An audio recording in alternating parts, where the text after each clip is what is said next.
আমের সময় আসলে আমের নানান ধরনের জিনিস খাওয়ার জন্য আমাদের মন একদম মুখিয়ে থাকে। আর যারা ম্যাঙ্গো লাভার্স আছেন তাদের মাথার মধ্যে নানান জিনিস ঘুরে আম দিয়ে কি খাবো, আম দিয়ে কি বানাবো।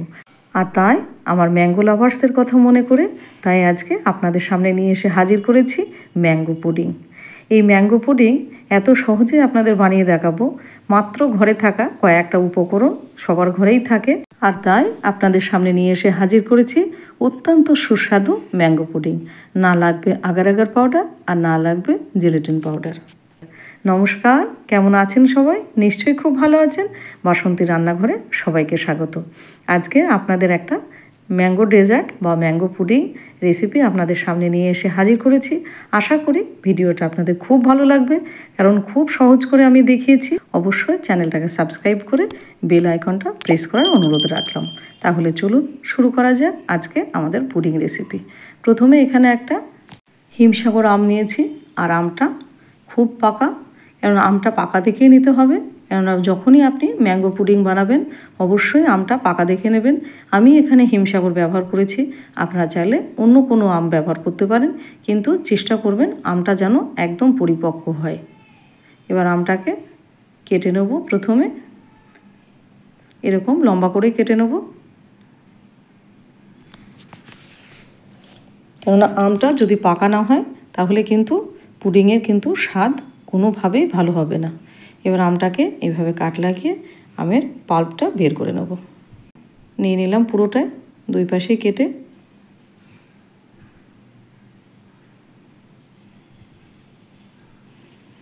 এবারে দিয়ে দেবো 3 চামচ চিনি। কতখানি মিষ্টি খাবেন সেই বুঝে বেশি বা কম আপনি দিতে পারেন। আমাদের যেহেতু অত মিষ্টি বেশি পছন্দ করে না, তার জন্য 3 চামচ দিলাম। আর এখানে আগে থেকে গরুর দুধ আমি জাল করে রেখেছি, হাফ কাপের একটুখানি বেশি দুধ দিয়ে এবার এটাকে খুব সুন্দরভাবে ব্লেন্ড করে নেব। ব্লেন্ড করা হয়ে গেছে। এবার থিকনেসটা কীরকম হয়েছে সেটা একটা চামচের সাহায্যে এবার দেখিয়ে দেবো। দেখতেই পাচ্ছেন ঠিক এইরকম। এবার আমের পাল্পটা আমাদের রেডি হয়ে গেল। এবার চলুন পরবর্তী স্টেপে।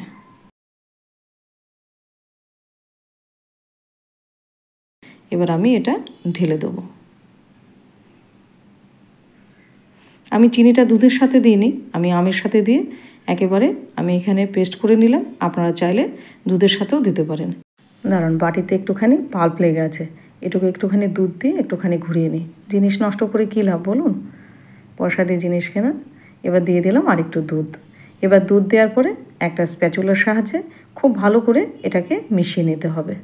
এক বাটি পুডিং করতে কতটুকু দুধ এবং কতটুকু কি কি লাগবে সব সেটাই কিন্তু আমি দেখিয়েছি।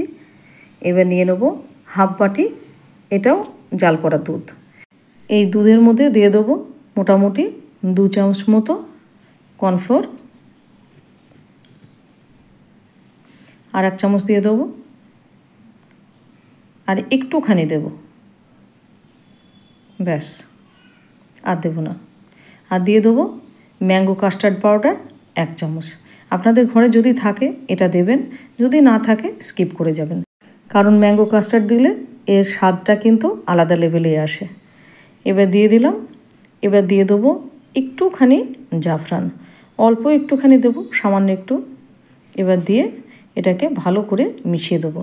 আর এটা ভালো করে মেশাবেন যাতে কোনোভাবে কিন্তু এই কর্নফ্লোরের কিংবা কাস্টার্ডের লাম্পস যেন না থাকে, তাহলে কিন্তু পুডিংটার মধ্যে গুটলি গুটলি হয়ে যাবে। এবার এটা ভালো করে আমাদের মেশানো হয়ে গেছে, এটা রেখে দেবো এক সাইডে। আর যখন এটা ব্যবহার করবেন তার আগে কিন্তু আরেকটু ভালো করে গুলিয়ে তারপরে কিন্তু দিতে হবে। এবার একটা সাইডে রেখে দিলাম, আর থিকনেসটা দেখাচ্ছি ঠিক এরকম।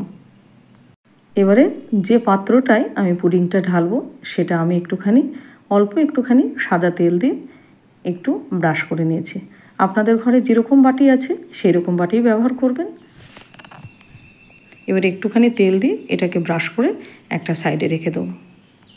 এবার গ্যাসে বসে গেছে আমের পাল্পটা, আর যখনই বসাবেন তখন কিন্তু হাতটা আপনাকে সমান তালে নাড়তে হবে। আর প্রথম অবস্থায় গ্যাসের ফ্লেমটা দিয়ে দেবেন লো টু মিডিয়াম। যখন দেখবেন ফুটে গেছে তখন ফ্লেমটা লো করে দেবেন। এবার এটা যতক্ষণ না ফুটছে ততক্ষণ এইভাবে নাড়তে থাকবো। এটা ফুটে গেছে।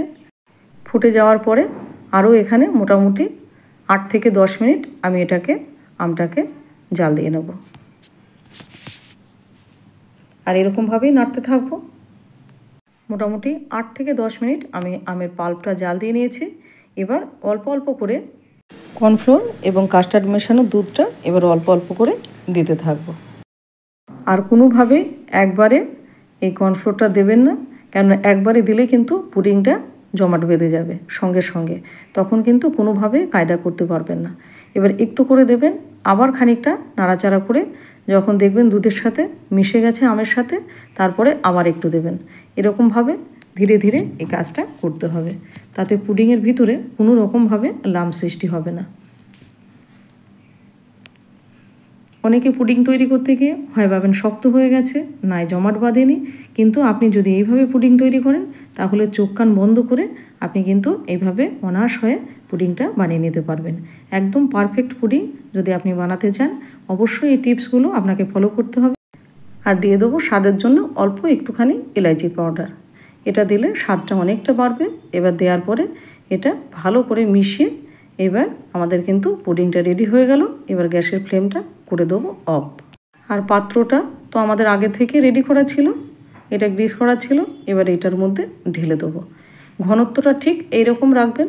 এবার এটা মোটামুটি আমি 2 থেকে 3 ঘন্টার জন্য সেট হতে দেবো এবং তারপরে মোটামুটি 1 ঘন্টা আমি ফ্রিজে রেখে দেবো, যাতে ঠান্ডা হলে খেতে আরও বেশি ভালো লাগে।